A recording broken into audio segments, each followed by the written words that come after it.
A rain-soaked dream shattered. The rain hammered against the windows of Camila Rodriguez's tiny Brooklyn apartment with the persistence of a broken heart. At 22, she had learned to find beauty in the storm, but today the weather seemed to mirror the disappointment settling in her chest like a heavy stone. March 15th had always been her favorite day of the year, a date she had circled on every calendar since. Childhood with bright red ink and hopeful hearts drawn in the margins, Camila stood before her bathroom mirror, carefully applying mascara, with the precision that had made her one of the most promising graphic designers at Morrison Creative Agency. Her reflection showed a young woman with warm brown eyes that sparkled with dreams yet to be fulfilled, and long dark hair that cascaded over her shoulders like silk. She had inherited her mother's delicate features and her father's determined spirit. Though both parents were now 3,000 miles away in Los Angeles, building their new lives after their divorce 2 years ago, the black dress hanging on her closet door had been purchased 3 weeks ago during a lunch break shopping trip with her best friend Rebecca. It was elegant, yet playful, with a hemline that hit just above her knees and sleeves that hugged her arms in all the right places. She had imagined herself wearing it, surrounded by laughter, clinking glasses, the warm glow of friendship that made birthdays magical. Her phone buzzed against the marble countertop she had saved months to afford. The small apartment in Brooklyn Heights was her sanctuary, space she had decorated with vintage posters from art exhibitions and plants that somehow thrived despite her unpredictable schedule. Every corner reflected her artistic soul and independent spirit, but tonight it felt more like a beautiful prison. "Hey, birthday girl!" Rebecca's voice came through the speaker, but there was something different in her tone that made Camila's stomach tighten. "I have some really terrible news. David came down with food poisoning, and I can't leave him alone tonight. I'm so sorry, but I have to cancel dinner." Camila closed her eyes and took a deep breath. Rebecca had been planning this birthday celebration for weeks, researching restaurants and making reservations at 3 different places to ensure they had options. They had talked about it every day for the past month, and Camila had been looking forward to it more than she cared to admit. "Of course," Camila replied, forcing brightness into her voice. "Take care of David. We can celebrate another time." But even as she said the words, she knew that another time never felt the same as the actual day. Birthdays had a magic that couldn't be replicated or rescheduled. The disappointment was immediate and sharp, like a paper cut that seems insignificant, until you realize how much it actually stings. 20 minutes later, her phone rang again. This time it was Michael from her design team, the one who had promised to join them for dinner and bring his girlfriend along. His excuse involved a family emergency that had suddenly materialized, requiring his immediate attention across town. Then came Sarah from her yoga class, who had developed a mysterious migraine that prevented her from leaving her apartment. Each cancellation felt like another door closing, another reminder that perhaps she wasn't as important to these people as they were to her. Camila had always been the friend who remembered everyone else's special occasions, who sent handwritten cards and thoughtful gifts, who showed up even when it was inconvenient. She had believed that relationships were investments that eventually paid dividends in the form of mutual care and support. Standing in her apartment, surrounded by the birthday decorations she had optimistically hung that morning, Camila felt the full weight of her solitude. The streamers looked silly now, childish even, hanging limply from the ceiling like deflated dreams. The small cake she had ordered from the bakery down the street sat in her refrigerator, waiting for a celebration that would never come. For a moment, she considered calling her parents in Los Angeles, but she knew they were both busy with their respective new lives. Her mother was planning a wedding with her new boyfriend. Her father was establishing himself in a different career after his midlife crisis had reshuffled all their lives. They loved her, but they were both in survival mode, focused on rebuilding. Rather than maintaining, the silence in her apartment was deafening, broken only by the continued rainfall and the distant sounds of New York City life continuing without her. She could hear her neighbors laughing through the thin walls, the sound of television programs and dinner conversations that reminded her how many people were sharing their evenings with others they cared about. Camila walked to her window and looked out at the Brooklyn Bridge, its lights creating a pathway of hope across the dark water. The sight that usually filled her with wonder tonight seemed to mock her isolation. She had moved to New York with such grand dreams, such confidence, that she could build a life filled with meaningful connections and exciting adventures. 2 years later, she had achieved professional success beyond her expectations. But her personal life felt like a rough sketch that had never been properly developed. The realization hit her like a wave. She could either spend the evening feeling sorry for herself, or she could take control of the situation and create her own celebration. The thought was both terrifying and liberating. She'd never gone to a restaurant alone, never celebrated a birthday without the safety net of familiar faces and predetermined conversation topics. But there was something appealing about the idea of being completely free to choose her own adventure, to eat exactly what she wanted and go exactly where she pleased without having to consider anyone else's preferences or limitations. Maybe this disappointment was actually an opportunity in disguise, a chance to discover what it felt like to be truly independent in her joy rather than dependent on others for validation. She picked up her phone and searched for upscale restaurants in Manhattan, looking for someplace special enough to honor the occasion but welcoming enough for a woman dining alone. After scrolling through dozens of options, she found Meridian, a restaurant in the Upper East Side that had received glowing reviews for both its innovative cuisine and its warm, sophisticated atmosphere. The act of making the reservation felt simultaneously brave and foolish. Her heart raced as she spoke to the hostess, confirming a table for 1 at 8 o'clock. There was no backing out now, no safety net of friendship to cushion the potentially awkward experience of celebrating alone in public. Camila returned to her mirror and began the process of transforming her disappointment into determination. She applied her makeup with extra care, choosing colors that enhanced her natural beauty rather than creating a mask to hide behind. Her hair was swept into an elegant updo that showcased the delicate earrings her grandmother had given her for her 18th birthday. The black dress fit her perfectly, making her feel sophisticated and confident despite the nervous energy coursing through her veins.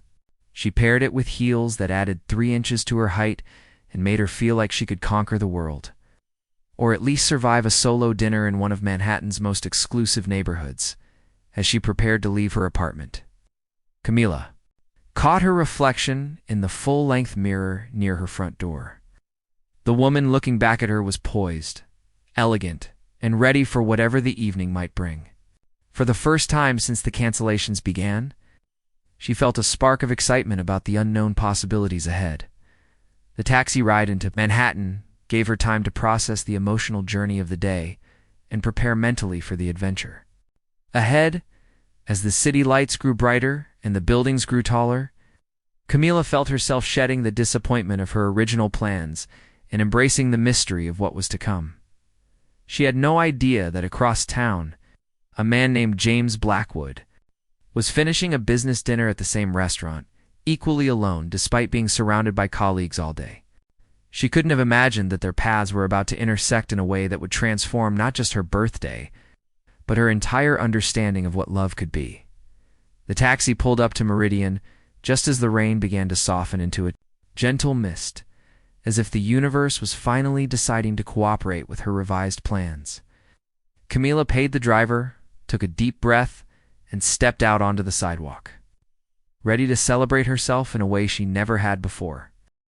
A stranger's bold offer the interior of Meridian exceeded every expectation Camila had formed during her online research.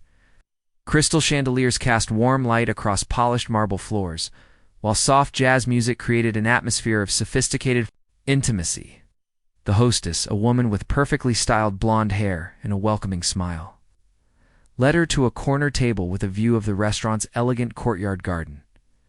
Camila settled into her seat, acutely aware of being the only solo diner. In a sea of couples and business groups, the wine list was extensive, filled with bottles that cost more than her monthly grocery budget, but tonight felt like a night for small luxuries. She ordered a glass of Pinot Grigio and allowed herself to relax into the unfamiliar experience of dining alone in such elegant surroundings. The waiter, a distinguished gentleman with silver hair and impeccable manners, treated her with the same attention he gave to every other guest. There was no pity in his eyes, No awkward questions about why she was alone. His professionalism helped ease the self-consciousness that had been building in her chest since she walked through the door. As she studied the menu, Camila became aware of a presence at the neighboring table. A man sat alone, much like herself, but unlike her nervous energy. He radiated a calm confidence that seemed to fill the space around him. He was perhaps 30 years old, with dark hair styled in a way that looked effortlessly perfect in eyes the color of deep ocean water. His suit was clearly expensive, tailored to fit his broad shoulders and athletic build with precision that spoke of custom craftsmanship. What struck her most was not his obvious attractiveness, but the way he seemed, completely comfortable in his solitude. While she had been fighting waves of self-doubt about her decision to dine alone, he appeared to be genuinely enjoying his own company, occasionally glancing around the restaurant with an expression of quiet appreciation rather than loneliness. Their eyes met briefly when she looked up from her menu, and he offered a polite nod of acknowledgement. The gesture was neither flirtatious nor dismissive, simply one solo diner recognizing another. Camila returned the nod and felt her cheeks warm slightly at the brief connection. She ordered the pan-seared salmon with herb risotto, a dish she had never tried, but that sounded sophisticated enough for her birthday celebration. Act of ordering exactly what she wanted, without having to consider anyone else's dietary restrictions or preferences, felt surprisingly liberating. For the first time all evening, she began to appreciate the freedom that had come disguised as disappointment. The wine arrived first, and as she took her initial sip, she noticed the man at the neighboring table watching her with an expression of gentle curiosity. When she met his gaze this time, he raised his own wine glass in a subtle toast. The gesture was so unexpected and charming that she found herself smiling genuinely for the first time that day. "Celebrating something special?" he asked, his voice carrying a slight accent she couldn't quite place. It was cultured and warm, the kind of voice that belonged to someone who was equally comfortable addressing a boardroom or ordering coffee. From a street vendor, "My birthday," Camila replied, surprised by her own honesty. Something about his manner invited openness rather than the usual social guardedness she employed with strangers. "And you're spending it alone?" The question wasn't judgmental, but rather carried a note of genuine curiosity, as if he found her choice intriguingly unconventional rather than pitiable. "My friends had various emergencies," she explained, not wanting to elaborate on the series of cancellations that had led to her solo celebration. "I decided not to let that ruin the day." He nodded approvingly, as if her response confirmed something positive he had suspected about her character. That shows remarkable strength. Most people would have canceled their plans and spent the evening feeling sorry for themselves. The observation was astute and delivered without condescension. Camila felt a flutter of pride at his assessment, realizing that perhaps her decision to celebrate alone was indeed brave rather than simply stubborn. "James Blackwood," he said, rising from his chair and extending his hand in a gesture that managed to be both formal and warm. "Camila Rodriguez," she replied, accepting his handshake. His grip was firm without being aggressive, and his palm was warm and slightly calloused, suggesting someone who worked with his hands despite his obviously professional appearance. "Would you object if I joined you for dinner?" James asked. "I find myself in the unusual position of dining alone on what appears to be a perfect evening for conversation." The request was so politely phrased and delivered with such apparent sincerity that Camila found herself nodding before her rationale. Mind could catalog all the reasons why accepting dinner invitations from strangers was potentially unwise. There was something about James that felt safe, trustworthy in a way that transcended their brief interaction. He moved to her table with fluid grace, settling into the chair across from her as if they had planned this dinner together. The transition felt natural rather than forced, and Camila was surprised to discover how much more comfortable she felt with company, even the company of a complete stranger. "So, Camila Rodriguez, what do you do when you're not celebrating birthdays in elegant restaurants?" James asked, his attention focused entirely on her in a way that made her feel like the most interesting person in the room. "I'm a graphic designer," she replied, unconsciously straightening her posture. "I work for Morrison Creative Agency in Midtown. We specialize in branding for small to medium businesses, helping them develop visual identities that communicate their values and attract their target customers. As she spoke about her work, Camila noticed how James listened. Like most people who asked about careers as a social formality, he seemed genuinely interested in understanding not just what she did, but how she approached her craft. He asked thoughtful questions about her creative process and the challenges of translating abstract concepts into visual communications. "You light up when you talk about your work," James observed. "It's clear you're passionate about what you do. It's rarer than you might think, especially in New York." The comment made her blush, partly because it was true, and partly because she wasn't used to being observed so carefully by someone she barely knew. Most people in her social circle were so focused on their own lives and careers that they rarely took the time to notice such details about others. "What about you?" she asked. "What brings you to solo dining at upscale restaurants?" James paused, and for a moment, something flickered across his expression that suggested her question touched on complicated territory. "I'm in business," he said finally. "Corporate development, mostly acquisitions and partnerships. It requires a lot of travel and irregular hours, which doesn't leave much time for traditional social arrangements." The explanation felt both truthful and incomplete, as if he were sharing the facts while keeping the more personal details private. Camila sensed there was more to his story, but she respected his right to privacy, especially given that they were essentially strangers sharing an impromptu meal. Their food arrived. As they were discussing their favorite neighborhoods in the city, James had ordered the filet mignon, prepared perfectly and accompanied by truffle mashed potatoes that looked like edible art. The presentation of both their meals was flawless, but Camila found herself more interested in the conversation than the cuisine. "I have a confession to make," James said as they began eating. "I noticed you the moment you walked in tonight, not because you were alone, but because you carried yourself with such determination. Most people who end up dining solo look defeated or embarrassed. You looked like you were embracing an adventure." The admission caught Camila off guard. She had been so focused on her own self-consciousness that she hadn't considered how her attitude might appear to others. The idea that her decision to celebrate despite the circumstances had been perceived as admirable rather than pathetic was both surprising and empowering. "I almost didn't come," she admitted. "Part of me wanted to order takeout and spend the evening watching romantic comedies in my pajamas." "What changed your mind?" Camila considered the question seriously, trying to identify the moment when disappointment had transformed into determination. "I realized that I was giving other people too much power over my happiness," she said slowly. "My birthday is important to me, and just because other people couldn't prioritize it doesn't mean I should abandon celebrating it." James nodded with what appeared to be genuine respect. "That's a mature perspective.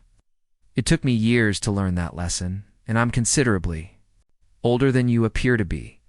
22 as of today," Camila said, raising her wine glass. "How considerably older are we talking?" 32, James replied, clinking his glass against hers. "Old enough to appreciate wisdom when I encounter it, young enough to remember what it felt like to learn it the hard way." The age difference was noticeable, but not concerning. 10 years felt like a manageable gap between adults, especially when the conversation flowed as naturally as theirs seemed to. Camila found herself drawn to James's combination of confidence and thoughtfulness, qualities that seemed to come from experience rather than arrogance. As they continued eating, their conversation meandered through topics ranging from art and literature to travel and life philosophy. James was well-read and had traveled extensively, but he spoke about his experiences with curiosity rather than boastfulness. He asked about her dreams and goals with genuine interest, listening to her answers with the kind of attention that made her feel valued and understood. "Can I ask you something that might seem forward?" James said as they finished their main courses. Camila nodded, curious about what he might want to know that he hadn't already asked. "What would make this the perfect birthday for you? We could have anything, do anything. What would turn this evening from a good recovery into an unforgettable celebration?" The question was unexpected and touched something deep in Camila's heart.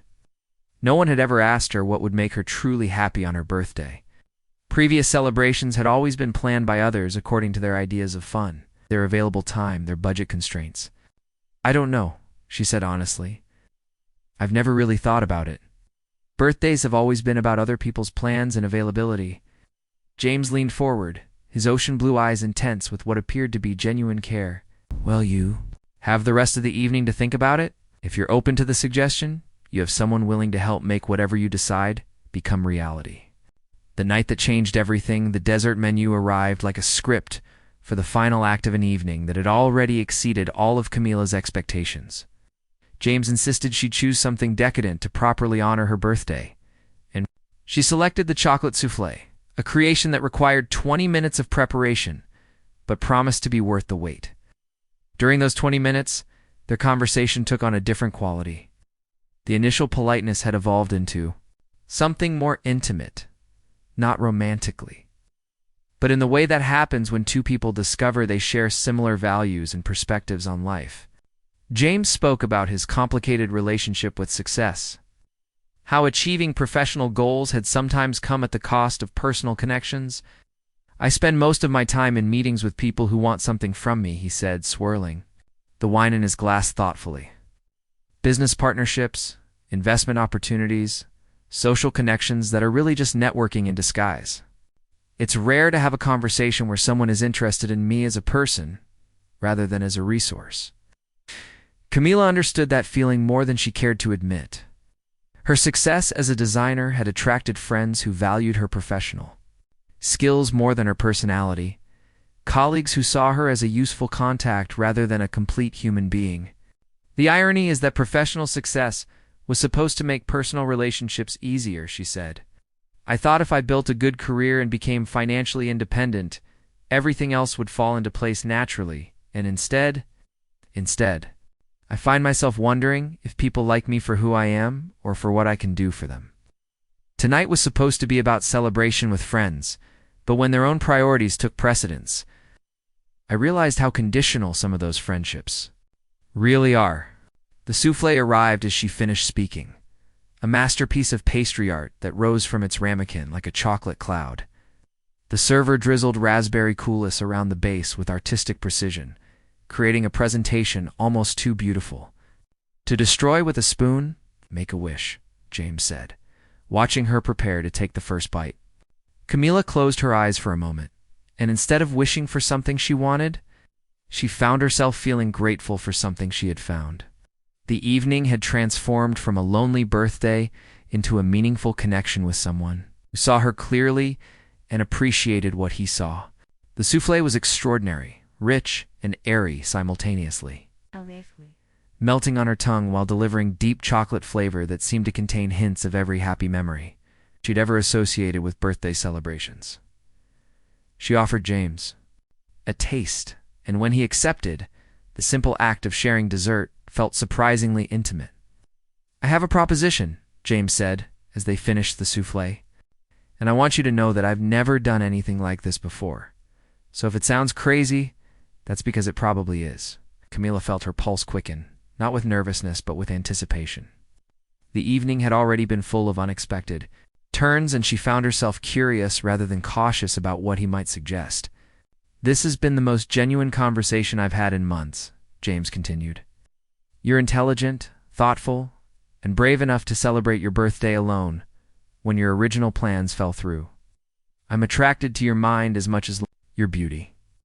And I don't want this evening to end with a polite goodbye and an exchange of business cards that we might or might not use. He paused as if gathering courage for what he wanted to say next. I'd like to spend the rest of your birthday showing you how someone who appreciates you would actually celebrate this day. Not a date, not a romantic gesture with expectations attached, but a proper birthday adventure designed around what would make you happiest. The offer was so unexpected and generous that Camila felt tears prick her eyes. No one had ever offered to prioritize her happiness so completely, especially not someone she had known for only 2 hours. You don't even know what would make me happy, she said softly. Then tell me, what have you always wanted to do in New York but never had the right opportunity or the right companion? Camila thought about the question seriously.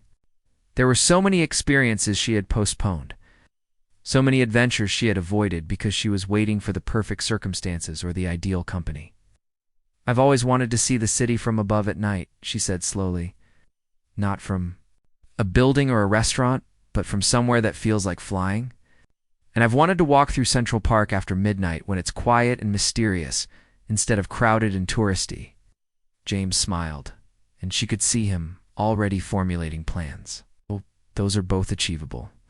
The helicopter tours run until 11 on weekends, and Central Park after midnight is beautiful if you know the safe routes.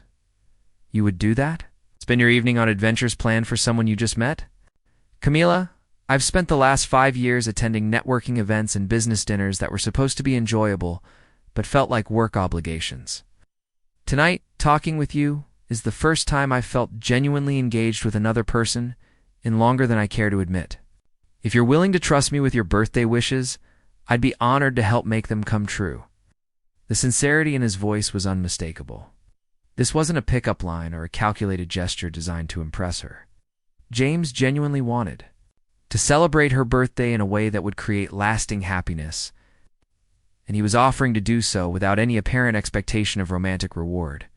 Yes, Camila said, surprising herself with the firmness of her decision. Yes, I would love that. James signaled for the check, but when it arrived, he handed over a black credit card without even looking at the total. The gesture wasn't showy, or designed to impress, simply efficient.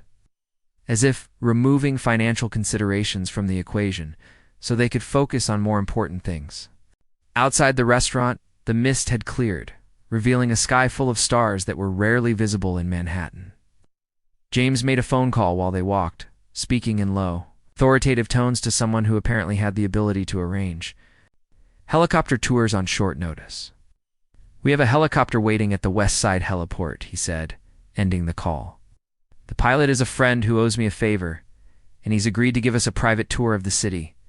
As their taxi wound through the streets toward the heliport, Camila found herself studying James's profile in the passing streetlights.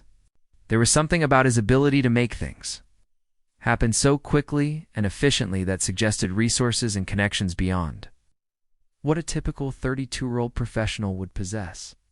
James, she said carefully, what exactly do you do for work? Because arranging private helicopter tours at 10 o'clock at night isn't typical corporate development. He turned to face her, and she could see him weighing how much truth to share. My family owns Blackwood Industries, he said finally. We're involved in real estate development, technology investments, and various other ventures. I've been fortunate to have opportunities that most people don't get. The name Blackwood Industries was familiar, though Camila couldn't immediately place where she had heard it.